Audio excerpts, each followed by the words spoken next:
Welcome in, ladies and gentlemen, to another edition of the Bengal Tiger Recruiting Podcast. I'm Billy Embody. With me is Shea Dixon. As always, a big week, Shea. Rankings week, quarterback news, all the things hitting the Bengal Tiger just in time for Thanksgiving. I'm pretty thankful we are in for a busy weekend as the Tigers host Texas A&M.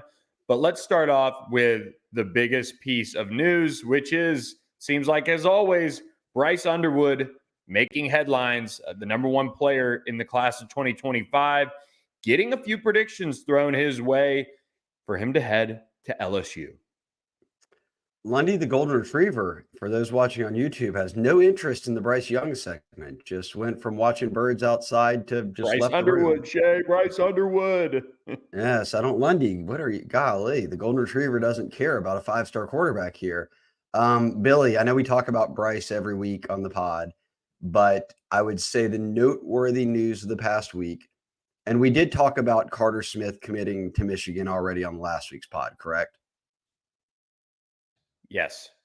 Okay, so Michigan has taken a quarterback in the 2025 class, Carter Smith, one of the top quarterbacks in America, and EJ Holland, who works at our Michigan site. EJ and Billy go way back in the SMU days.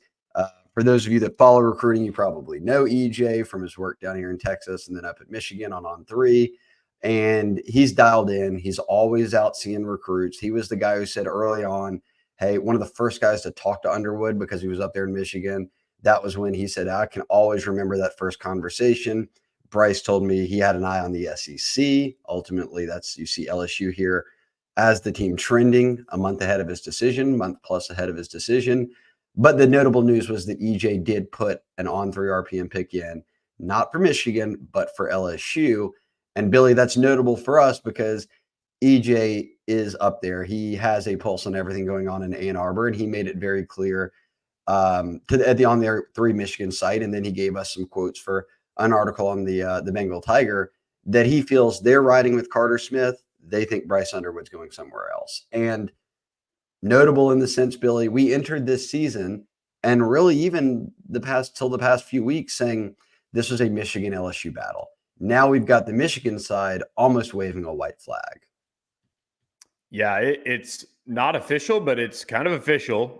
Whenever you kind of get that type of a stance from a team insider, especially one as plugged in as EJ is, that's telling. And unless he's being given the runaround in a complete, like, look over here, watch this, Carter Smith kind of deal, that is big news for LSU, especially with where they stand relative to Michigan. But we have been saying that pretty much since the summer that if he was to make a decision today, whenever we talked about Bryce Underwood, we would feel confident it'd be LSU. And so this is just another point in that direction. We haven't made RPM picks yet. We do want to see if he follows through with his word that he isn't going to visit anywhere else before he does make a decision.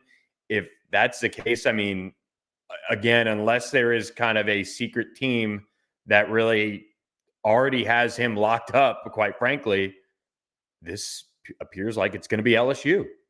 He released a top 7, Billy. 5 of the top 7 have quarterbacks committed. Now, anybody you would say would take Bryce Underwood as well. Well, Michigan's one of those 5 teams. They took Carter Smith.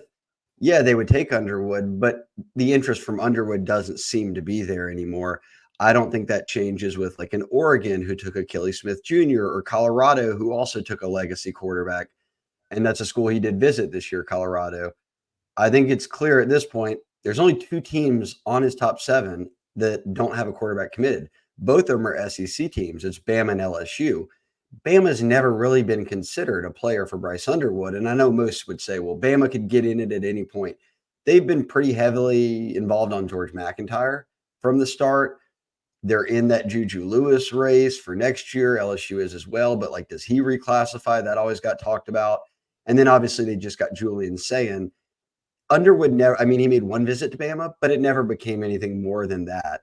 So when you talk about mystery teams, the one team that was on his list, top 7, that he has not visited is Florida State. Does he pop up in Tallahassee at some point? And I don't even mean for a game, Billy, but the dead period doesn't arrive until couple weeks into December.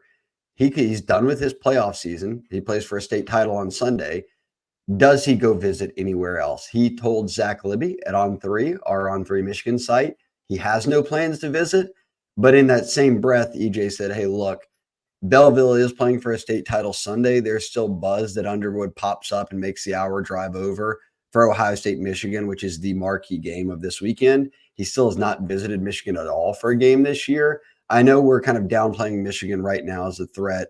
EJ even put in an On3 RPM pick for Michigan not to get him, but that's stuff we're monitoring. Once the dead period gets here, if he has not visited any other schools, then I firmly believe what I do now, and that's that LSU is trending as the team to beat. Yeah, I'm interested to see how all this plays out because reporters are, basically going out to see Zach Libby and EJ, are both going out to see him as much as they can, especially Zach, with this, end of the season kind of coming. I think Zach's seen him now twice in the last 3-4 weeks in person because the wagons are kind of being circled on, kind of communication. Obviously, they're in a playoff run, but we haven't really seen anyone else kind of get to Bryce or Bryce's family in terms of, hey, let's just jump on the phone and set up where things stand. So a clear focus on the playoff run, looking for a third straight state championship, just as a junior, which is unbelievable. Still, he's absolutely rolling and performing. And one thing we'll note too, just from an evaluation standpoint, Charles Power, our national director of scouting and rankings, noted that this isn't a maxed out type of prospect. Like when Dylan Raiola was the number one prospect, it was kind of like, all right, he's done maturing physically. He's done, he's kind of a finished product, and he's down there in Georgia now playing for, I think, his 4th or 5th high school. Bryce Underwood has some kind of interesting mechanics. He is very much a guy that can continue to develop. So whoever gets him, and right now it does look like it would be LSU, is getting a true number one overall prospect who can still develop into something even greater. I mean, look, Jaden Daniels finished as the number one dual threat quarterback in the country in the 2019 class. Look how much he's grown from Arizona State those years through LSU, even year 1 to year 2 at LSU. So yes, Bryce fits that mold. He's a guy who can run it as well as throw it, but boy, does he have an arm. This is funny for us. I've said it on so many podcasts, to almost like glean over and so easily say, oh, we think LSU's trending, without reminding you of the fact that this would be one of the biggest commitments LSU's program's ever gotten from an out-of-state prospect. To go to Michigan and get someone who many consider to be in the Caleb Williams, Trevor Lawrence realm of elite, Bryce Young, guys who were so clear-cut the number one overall quarterback and player in the country. I'm just naming some off the top of my head, who out of high school. Well, those guys go on to become NFL first number one picks and starters right away. So that's the type of prospect we're talking about here in Bryce Underwood. It is kudos to Joe Sloan, kudos to this staff. I mean, Brian Kelly's son, Patrick Kelly, has played a big role here. I mean, Mike Denbrock, you don't recruit a Bryce Underwood without all hands on deck, obviously. But then the season LSU's had, there is no way that I'm not putting what was called a 50-50 race, a lot of the percentage or a lot of the stock on LSU going up into the reality that Jaden Daniels is about to maybe win a Heisman Trophy and that LSU has the best offense in college football. Like, if they weren't doing that this year, does Bryce Underwood still come to LSU, or is LSU considered the team to beat right now? Maybe, could be, but I feel a lot better about saying that when I see every single week the stats update and Jaden's the best quarterback in the country and LSU's got the best offense in the country. That's something, even Brian Kelly said it. What Joe Burrow did and what Jaden Daniels is doing has unlocked us to now be able to recruit quarterbacks at a more elite level than LSU's been able to do at any point in program history. And it's true. Yeah. And I mean, couple the fact that LSU was trending with him leaving the summer, we felt pretty confident, that again, if the choice was made today, it would probably be LSU. Now, we didn't know he wasn't going to make a visit to Michigan. Obviously still has one more weekend and still has a, December to maybe pop in there. But this is a guy that LSU just hasn't been able, the type of player, the prospect that LSU just hasn't been able to land. So, Well, it's tough. it's Only one team does per cycle. And totally even at quarterback, they're into Bryce Underwood in every cycle. So this happens every 3 to 4 to 5 years that a guy like this comes through. 100%. So yeah, to put yourself in that conversation it's so rare. Yes. Very, very rare. So if they get him, hey, looks like we'll be spending some time in Michigan, Shea. And that would be good news for LSU fans. But even better news, they're in it for two really good quarterbacks. Yeah, well, flip the for the YouTube viewers, flip the screen here, Billy. I talk about how easily we talk about Bryce Underwood. LSU also honed in on two quarterbacks before, and I think this is a kudos to the staff's evaluations, to Joe Sloan's evaluations of quarterbacks. But they honed in on George MacIntyre and Bryce Underwood well over a year ago. And at that time, rankings weren't even completely fleshed out. Many guys were just on watch list. You're going into your junior season, coming off your sophomore year. There's only so many quarterbacks out there that had already played as sophomores. So it's an ongoing eval process at quarterback. Well, Sloan goes after McIntyre and Underwood and doesn't really offer anyone else. And these two end up being the number 1 and 2 quarterbacks in America. And now, as of when we're recording this, Billy, the On3 industry rankings have updated, and now both of them are 5 stars. There's only 15 5-stars, 1-5, right now in the On3 industry rankings for next year. Underwood and McIntyre are now both 5 stars, and McIntyre will be at LSU this weekend for the Texas A&M game. Billy, he's a guy who's been Tennessee, Bama, LSU, kind of looked around at other schools, but that's been the trio. I go right back to what I was just saying. LSU's offense this year and what Daniels has done and the talent they're bringing in, that's got a guy like George MacIntyre's full attention. Yeah, 100%. And I mean, he's very different than, he is a good athlete. He's a kind of a not highly touted, but he's got some basketball interest from some programs being able to play there at Brentwood Academy. But he is kind of more of a pocket passer. I mean, if you're watching on YouTube, you can kind of see he likes to sit back there. He can move around and extend plays and do things like that. But just a kind of a very different prospect to look at. I mean, he gets the Miles Brennan comparison just with how skinny he is right now, but he's also playing basketball and playing football, kind of double time in it and things like that. But Joe Sloan has done a really nice job recruiting both these guys. I mean, it takes a village to recruit these guys, analysts, other coaches, all of those things. But what it boils down to is they put the press on, made them priorities, and not let up from any of that. So they're in a good spot for both of them. I still kind of, and I said this back in the summer, I still kind of lean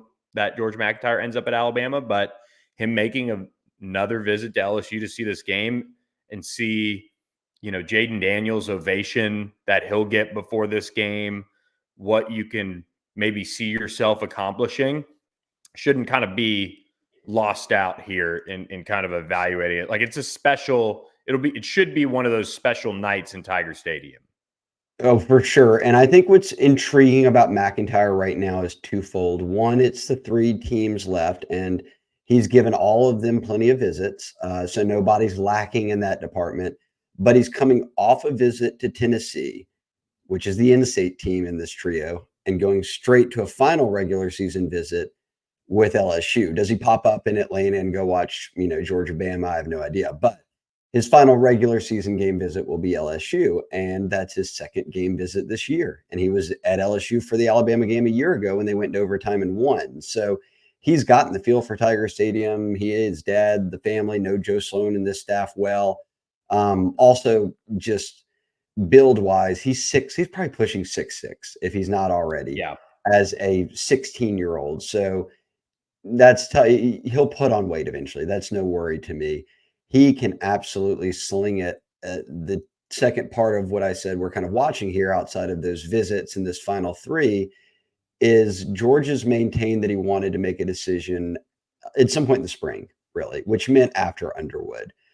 Does he decide before that? And if he does, what does that mean for LSU and Underwood? Because I never thought, I lived through all the less years. I covered it. I did I was boots on the ground with everybody who's listening here, probably going through the Les Miles years, and even before that, in different stretches, that we'd be saying, oh man, the number 1 and 2 quarterbacks in America both want in. Billy, what do you do? Like, well, got some decisions to make here. Like, that's how good things are going right now for offense and recruiting, especially on that side of the ball at positions like quarterback, running back, receiver. I mean, we've already talked about it, receiver, and we'll get into this more and more as we go, Billy, but they have DeCorian Moore, a 5-star, committed already. They have Teron Francis, the number 1 player in Louisiana, committed already.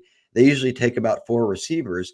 They're already kind of backing off guys who other teams would kill for right now. But it's, hey, look, if we've got a backfield that's got Harlan Berry, the number 1 running back in America, and James Simon, a top 10 running back, we've got either a number 1 or 2 quarterback in America prospect there throwing the football, and we've already got 2 of the best receivers in America committed. It's you pick from who you want now. It's no more of like, I hope we get this guy. It's no, we decide. We're after the guys that we like. And that's the position I think we're starting to see LSU get in. It's going to be a fun 2 months, because if McIntyre does do something, that means he comes off the board. We know Underwood's coming off the board, and we know Harlan Berry's coming off the board December 18th, the number 1 running back in America, who's now a 5-star on the On3 industry rankings here in Louisiana, obviously is the top prospect for next year. So between now and January 6th, boy, oh boy, could this recruiting class look pretty impressive if things fall as they hope they do. Yeah, I was going to say, we've got to have fun by LSU getting one of these 2 quarterbacks, or else, especially under. Well, that's the goal now, right? If you feel like, oh man, you're almost at like a, hey, who do we, if we ever had to decide thing, I'm not to that. I want to just get one of them. If we've talked about them for this long and you get one of them, awesome. Perfect. Yep. Great. So again, it's very impressive that we are sitting here talking about, I wonder who they come away with. The number 1 or 2 quarterback in America. Yeah. Hey, kudos to Joe Sloan for getting them here and now push it across the finish line. And again, it'll be kind of like a, if McIntyre gets on board and, before Christmas or something, great. Merry Christmas, or whatever holiday you celebrate. If it's Underwood after the new year, happy freaking New Year. I think with Underwood, it's easy for everyone to sit here right now and be like, yep, I think LSU's a leader. With McIntyre, I don't think anybody's confidently saying, like, I know Alabama leads on the On3 RPM, but we're talking about right now him making a second LSU visit. Like, does he have more LSU interest than at this stage in his recruitment than people in the public realize? And where does Tennessee really stand? Like, maybe they're the team to beat to keep him home, and he feels like he could go into there and be the guy or whatever it is. So I think it's a lot tougher for me to peg where McIntyre is leaning than Underwood. No doubt. Well, you know who would be happy with either one of those quarterbacks? Our friend Zach Payne at Green State Wealth Management. Him and his team continue to take care of their clients and their financial planning needs, whether it's retirement, 401k, any sort of account that you need serviced on the financial front. Zach and his team can help you out. And yes, he's up there in Iowa. He's an Iowa City Tiger fan on the Bengal Tiger as a subscriber, but he's been in Louisiana. He's been in the media. He understands how important recruiting is, and that's why he wants to give back to LSU and the NIL efforts, which is why he sponsored our podcast this fall. So check out Zach Payne. You can email him at ZachPayne, ZachPayne at greenstatewm.org, or give him a shout, 319-358-5632. Shea, it's getting to be kind of like Zach Payne's time with NIL and transfer portal heating up. He's ready for a big finish to the year. I talked to him again this week. You saw me drinking from my ice cold Coke from my Green State Wealth Management Yeti tumbler here. Delicious tasting, keeps it cold all day. But yes, what Zach was echoing to me this week was the reality that, hey, look, if you need a financial advisor, if you need help, no matter how big or small it is, he can work with you. He can lay it all out for free to just tell you kind of what they do. And then once you get involved, he said, hey, look, people pay for financial advisors. Okay. I want to take that money. They get a service out of it. I'm just going to give it right back to LSU's collective because I want to be someone who's investing in the LSU collective. As you said, that's why he became a sponsor of the podcast, because he wanted more LSU fans to know that, hey, look, I'm out here. Financial advisors are everywhere. If you're ready to choose one, give him a call. And he wants to turn around and then say, hey, look, the more business I get, the more I'm giving back to LSU and the collective. And that's what you want to see out of businesses who are, have LSU alums and are supporting the Tigers. No doubt. So reach out to Zach Payne and his team at Green State Wealth Management. Appreciate his support of the podcast. Shea, it's Thanksgiving, lots to be thankful for, and LSU might be feeling real thankful if they can get some of the guys they're targeting to bring in this weekend for a visit. And once again, centering a lot around some of these LSU A&M recruiting battles down the stretch. A trio that we're watching right now, or really, I guess, a quartet. We're watching Gabriel Relaford, the 4-star defensive lineman from the state of Louisiana. Same with Dominic McKinley, both committed to the Aggies. Terry Bussey, 5-star athlete from Timpson, who I will see on Friday early afternoon when his team plays their playoff game at 1 out there in East Texas. And then Draylon Miller as well. Watching all of those guys this weekend to see if he's not committed to A&M, though. He's not committed. That's why he was last. Okay, well, we'll talk about him in a second. How do we unpack this? There is an expectation that they could get all these guys to campus this weekend. We'll see how that unfolds. Obviously, you really want them all there because you are recruiting them during a stretch where you're playing at A&M. They do not have a head coach named. I think the one thing we talked about prior that sums it up for me with these three guys, Billy, is that for two of them, the two Louisiana kids, they're D linemen, and they committed to Elijah Robinson, and he's the interim head coach. So it's not like he's already been having to tell them, hey, look, I'm not going to have a job here anymore type thing. Like, he's one of the most valuable pieces A&M has on the coaching staff. And now as interim head coach, he can sell to those guys like, I'm still going to be here or whatever it might be. So that is a hurdle you have to overcome. With Bussey, I just go back to what we've always said from the start. From Bussey himself was always an A&M lean. He gave LSU and Bama a shot. He took official visits, and he still decided to commit to A&M. Now, yes, he did visit LSU after that A&M commitment was made, but still, there hasn't been enough traction for me to say, oh, they're going to definitely flip him. I've never really gotten on board with that. Could they? Sure. But I'd like to see them, given an official visit's already happened, Billy, you got to get him back to campus, right? So that would mean getting him in this weekend. That would be a positive for me. Until then, like if I'm trying to tell LSU fans like a realistic approach, I'm focusing on the in-state guys. And if you feel like Relaford's shown more interest than McKinley, then I would put him number one on most likely of those three guys who LSU could flip. Yeah, I'm right there with you. I think this is going to be a really interesting weekend to see it unfold because you do have somebody like Gabe Relaford who could come in, Dominic McKinley who could come in, Terry Bussey could come in. If you're asking me who's kind of most likely to come in, well, one, we can kind of scratch McKinley off the list. He's kind of like Underwood in a sense.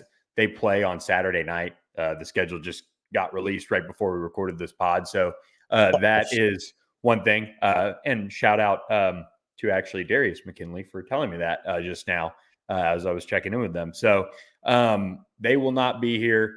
But Bussey plays at 1 p.m. on Friday. If they win and move on, he could theoretically get in Friday night. Then you've got Gabe Relaford, who they lost, so they are not playing, and he could very well come in if they choose to. And then Draylon Miller, I was talking with his dad a little bit.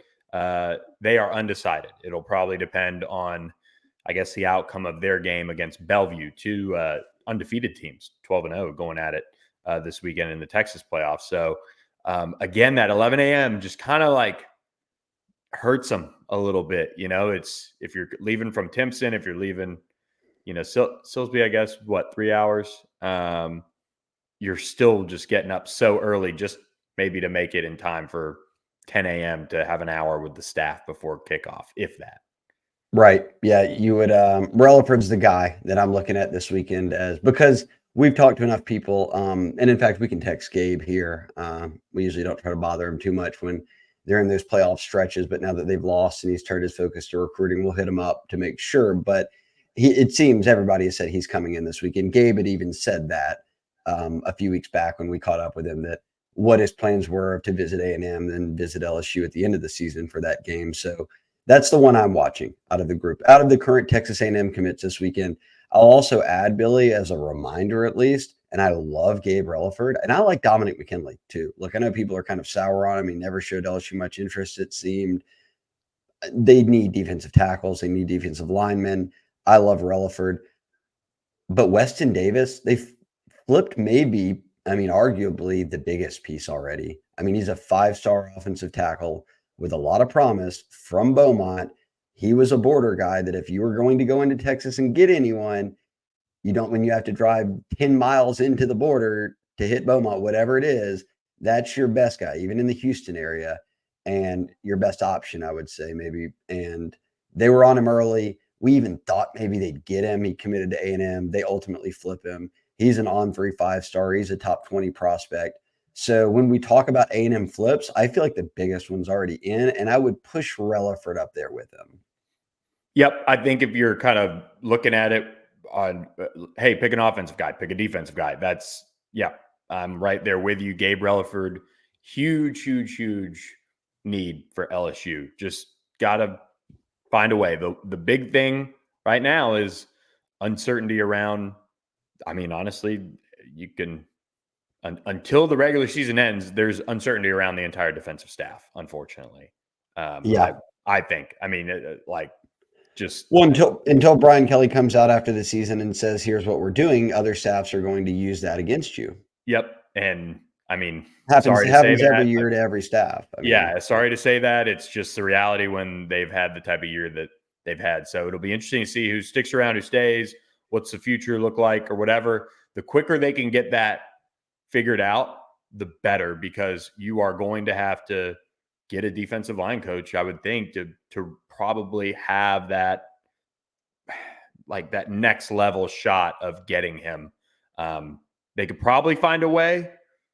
It's not closed completely, but I would think that's a big piece to the puzzle of flipping him. So the sooner that gets worked out, the better for LSU. And we know this. They are working tirelessly on Relaford, Bussey, McKinley. So they're efforting for all these guys. It's just a matter of which of these guys shows the interest to be enough to flip.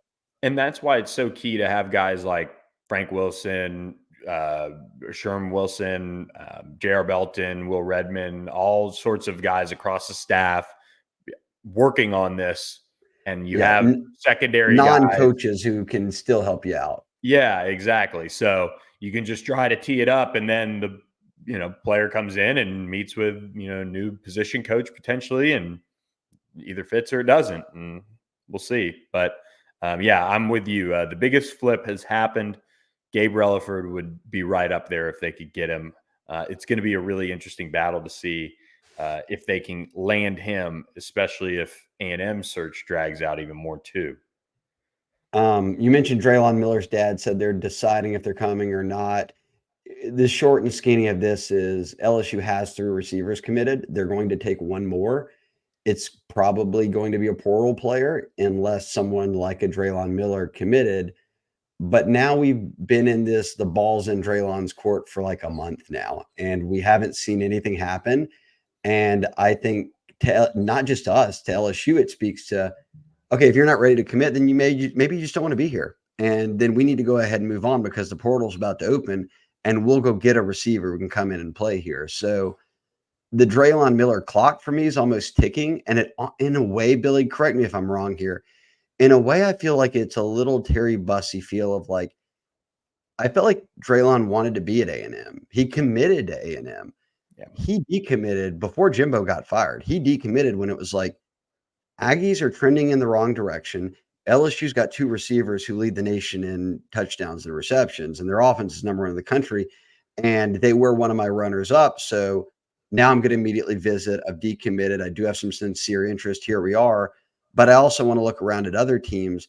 I almost feel like the firing of Jimbo Fisher hurts other teams' chances with those guys, because you could have pitched, look, Jimbo's got this team going in the wrong direction. Do you really want to sign their Bussey? Do you really want to sign their Miller?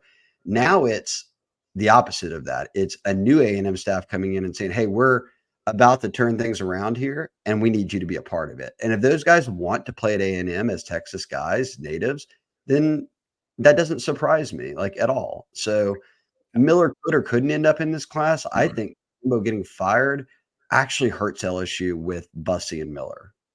Yeah, and I mean, Cortez Hankton and Draylon Miller's dad went to Texas Southern together too. I just feel like it would have been a little bit more kind of plug and play if, like we said, when he decommitted and I put my RPM pick in on LSU. Well, you had to flip it. It was on A&M. I had to flip it. That was if he was going to flip and end up going through with it. I said in this story, I said, if this happens soon, we feel good about it being LSU. If it doesn't, then it's just going to get wide open, and don't count out the Aggies, which, honestly, as we're recording this, probably should just flip it back to A&M. But yeah, I'm with you. I think it's one of those things where we should have seen some movement by now. Just like LSU fans last year when Ed Ogeron was done and they were watching to see what happened and what Scott Woodward would have ready to go. I mean, I was watching the news last night, and Ross Bjork is on there, just doing an interview with the Dallas TV station, a sit-down interview saying, well, we'd like it to be Thanksgiving weekend, but if not, we're going to have clarity by December 3rd. And that's what they're pushing. That's what the coaching staff that's still in College Station trying. And that was about when LSU's hire was made, exactly. 2 years ago. Yep. It's usually right after regular season's end. Yep. It was right after, I guess, Lincoln Riley lost to Oklahoma State, right? Or beat Oklahoma State. And they're not getting Kirby, or, they're not hiring Harbaugh. And so it's not going to be anybody in the playoffs, I don't think. So that would be the only way a head coach waits, right? Like, you know what I mean? Like, it's not going to go drag out till January before they announce somebody. Could you imagine if A&M went and got Harbaugh, and LSU fans who have been for years saying that A&M doesn't use receivers well, then brings in the anti-offensive coach Jim Harbaugh? That would be not happening. Anyway, just like, hey, we'll take them off your hands. But yes, I think let's see who makes it in this weekend. Let's see the outcome of this game, and then that will set things up for the stretch run up to signing day, which from there, Billy's only like a little less than 3 weeks. Yeah, we're going to have a blast, recruiting pods and portal pods. But one thing you guys should get to hold you over while listening to those pods, check out Rogue Shop, the Bengal Tigers home for legal CBD, THC, and more. You can use promo code Bengal Tiger to get 10% off your order. The holidays are coming up. Perfect time to get that order in. Check in with Richard and Shar on the site. Live chat with them. Get the lowdown on what you need, whether it's a gummy, tincture, the pain cream. I'm trying to get ahead of the pounds that are going to be packed on at Thanksgiving. I've been a little, gym heavy the last few days. Got a little streak going. Yeah, I need the pain cream. It's getting old. So the Rogue Shop is the spot that helps us out on that front. And the holidays are coming. It wouldn't shock me if we saw them get into a little extra promo for Bengal Tiger subscribers too. Yes, we will get with Shar and them, see if we can cook up anything. But right now, yes, Bengal Tiger is a promo code. We'll go ahead and get you an immediate deal. We'll see what I bet they've got some Black Friday, some Cyber Monday stuff rolling up, and then obviously Christmas. But yes, I've already made an order just because I'll be traveling for Thanksgiving, traveling again for Christmas. Don't want to forget about it. So I've stocked up on the gummies, which are my sleep aid every night, and they work perfect for me. And I've gotten my good balance of exactly when I take it, when I fall asleep, how I'll feel when I get up. And they'll walk you right through all that kind of stuff. So we've been rocking with Rogue Shot Billy for a while now, and a lot of people have supported them and have, I don't think we've gotten one complaint ever. And if you did have a complaint, they would refund you, hook you up, and, walk you through whatever else you might want. So give them a shout. They really are the best. Yep. Check them out. roadshop.com. Shea, it was also rankings week. We'll get to that in a second. There are 2 defensive linemen from the junior college ranks, though, coming in town. Sean Washington and Jaden Hamlin, 2 big defensive tackles that LSU would love to get on board. One, a very familiar name for LSU folks. He's been on the radar a long, long time, dating back to his time as a prospect in New Orleans. Sean Washington, he is at EMCC. He's one of the biggest guys out there on the market right now, and that on 3 RPM sits with LSU. He was in town to see LSU Bama. I do know he made that visit, but this one is a guy that LSU would love to get on board, I feel like. Yeah, I talked with his camp today, and I'll have a piece on the Bengal Tiger on Wednesday about their JUCO targets, but Sean Washington, one of the biggest ones. I believe my on 3 RPM pick is one of those that's already in for LSU. You see LSU trending very heavily there. A couple of notes. He's not been able to make a ton of visits because EMCC has been in the JUCO playoffs, and now they're about to play for a JUCO or into the tournament for a JUCO national championship. So that will be something to keep an eye on. They play this Friday. So he was telling me that the hope is play Friday, film study, all that out of the way. And then, or maybe they practice Friday, film study, everything done. And then Saturday he'd have off. He could come in and see this game. And I think that would be big as we inch towards him announcing a decision. He is planning to announce it right now once his JUCO season ends, but it is still rolling. So he's put his focus there. But remember, this is a kid who twice at Warren Easton, I guess they went to the state title, Billy. They didn't win it. Played at Georgia for a year, has a national championship ring, and is now at East Mississippi. It's one of the best JUCOs out there. And yeah, I think he's really got an understanding of, okay, here's what it takes at the highest level, whether it's in high school, whether it's playing for Georgia, whether it's playing for one of the top JUCOs in America.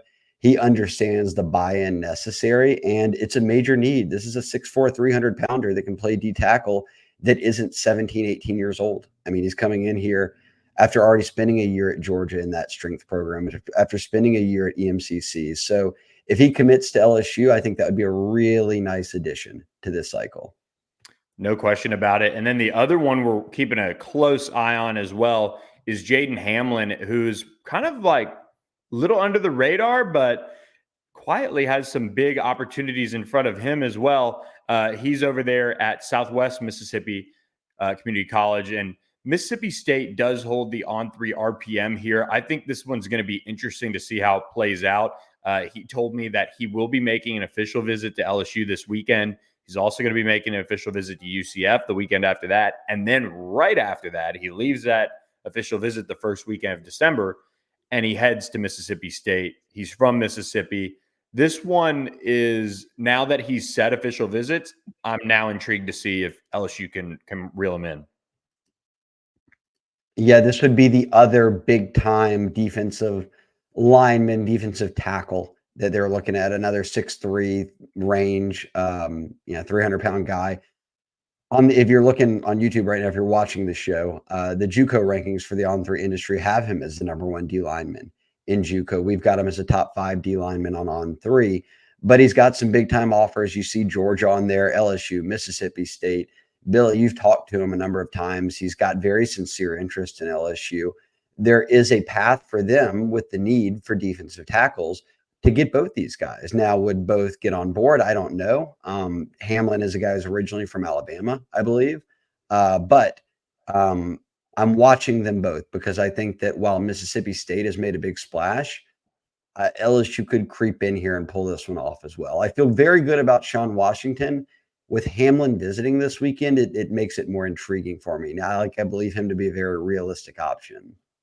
Yeah, and it's worth noting Jaden Hamlin came through for a visit, I want to say either end of October or for the Florida game, one of the two. He was in town for it and fresh off picking up the offer, he came right away. And so that is a good sign that he is coming back for another visit. And again, kind of one of those where I would probably handicap this as LSU State battle, not to discount UCF like that now that they are at least a Power 5 team, but you're kind of sandwiching a program that you visited multiple times with UCF in the middle and then State, which is in state for your JUCO in a way. That's probably the battle they're up against, but who knows? I've been wrong before plenty of times. And but Jaden Hamlin is a guy they really like. And again, you kind of want them to get him some clarity as far as what's next on the defensive line and things like that. Because in my opinion, and this is totally my opinion, if I don't know what's going to happen with Jimmy Lindsey, but it wouldn't shock me if he's still around as an analyst, at least, if he can't come back full time, that would And yeah, that's the role Kelly extend. said he's currently in. He said he's helping out as an analyst right now that he's being able to be back around the team. Yep. So he'll be able to help out and, kind of pitch him on what LSU can do for him and things like that. So this would be a big, either one of them. You need to help. You need big bodies that can hold up. And the more guys like this that don't grow on trees that you can find and bring in, that helps. I loved this segment because so many people have a fascination. Their brain is split between high school and the portal. And don't forget about JUCO. There are JUCO guys out there, and uniquely, both these guys represent that split of what JUCO is in the portal era. You still have guys like Hamlin who weren't highly recruited coming out of high school. They go JUCO, they stay 2 years, they blow up, and now they've actually played and started for 2 straight years, played some good competition when you go places like Mississippi or Kansas for JUCO football.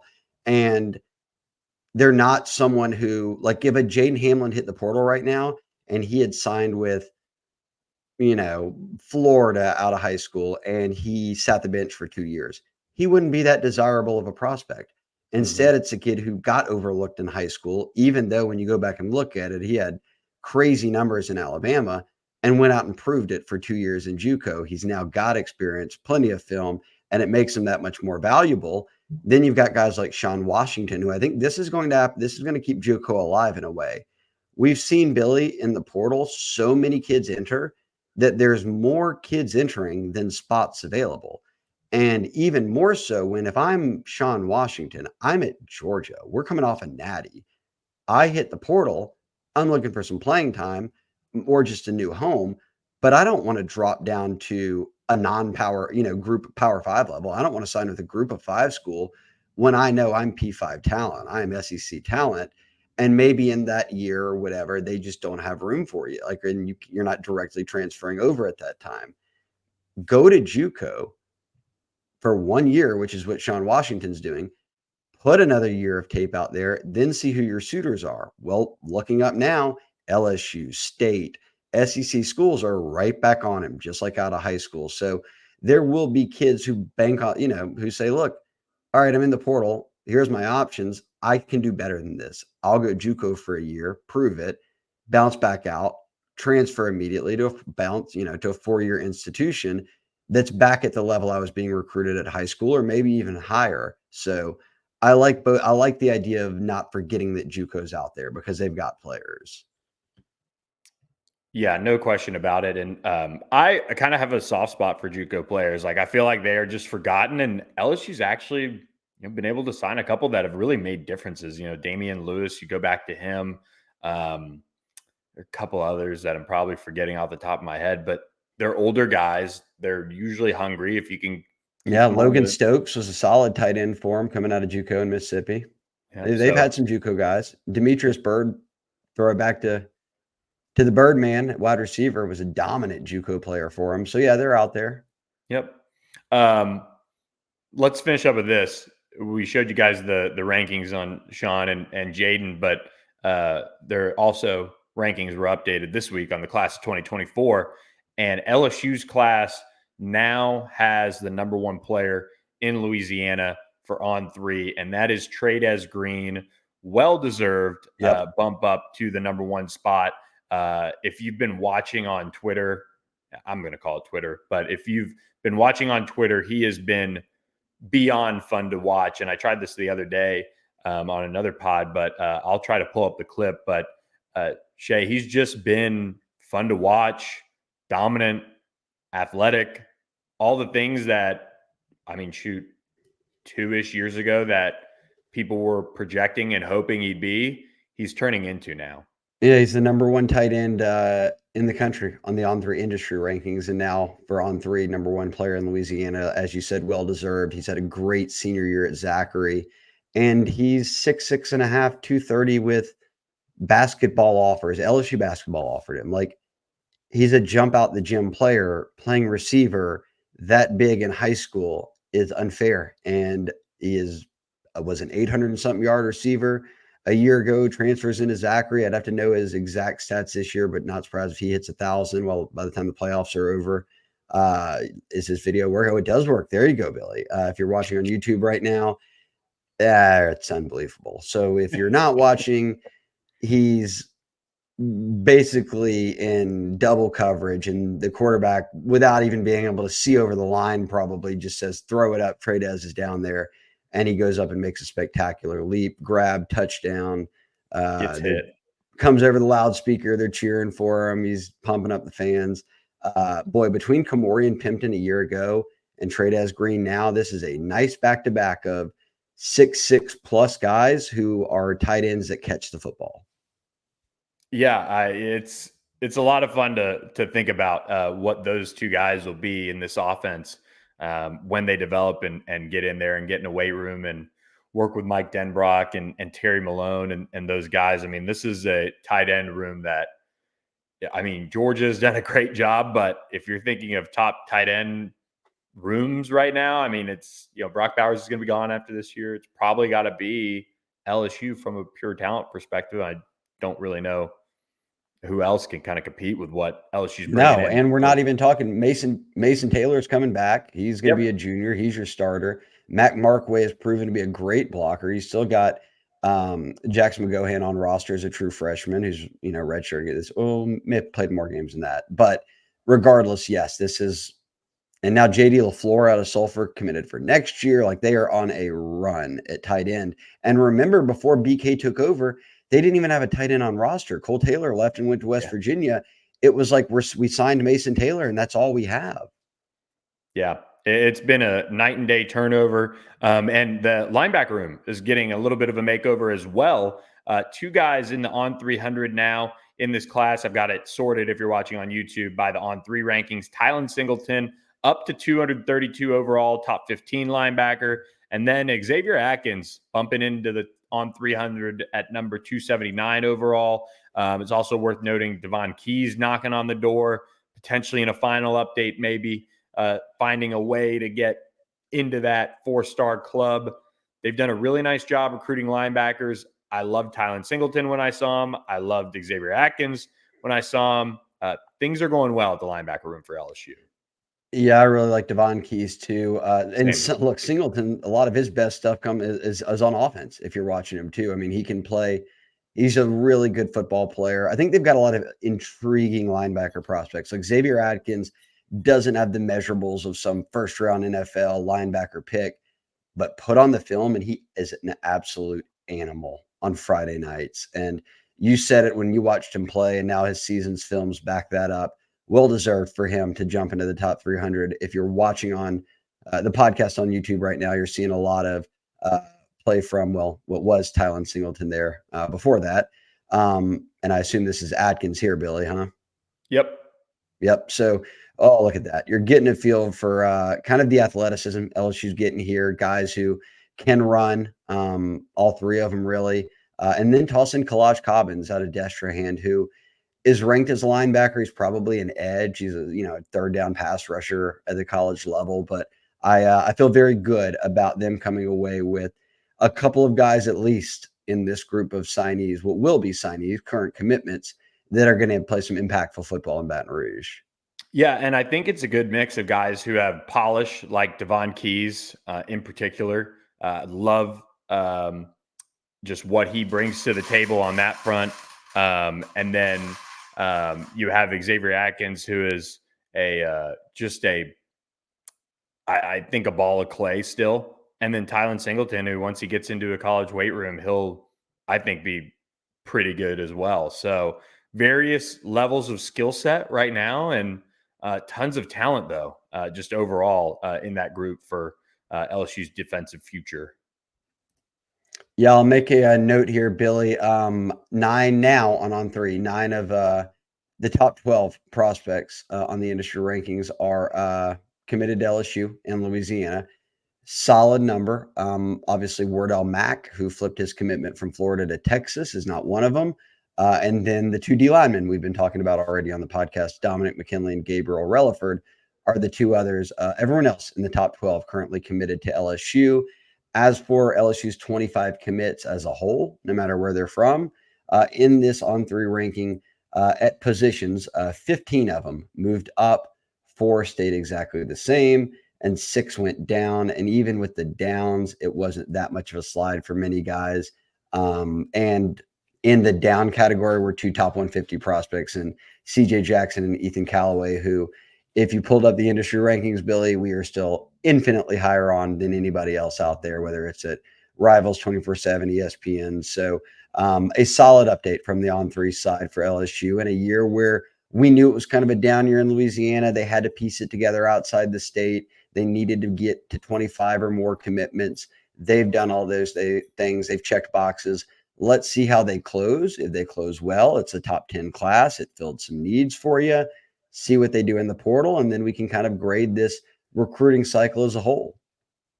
Yep, exactly. It's always going to be a line to walk between what you bring in high school and how you complement it with these guys from the transfer portal. So it's going to be a fun, busy month once the regular season ends for LSU football fans who are going to be monitoring a whole bunch of stuff, which is why you need to check out the Bengal Tiger for all the latest news that you guys could possibly want, whether it's football, basketball, recruiting, all of those things.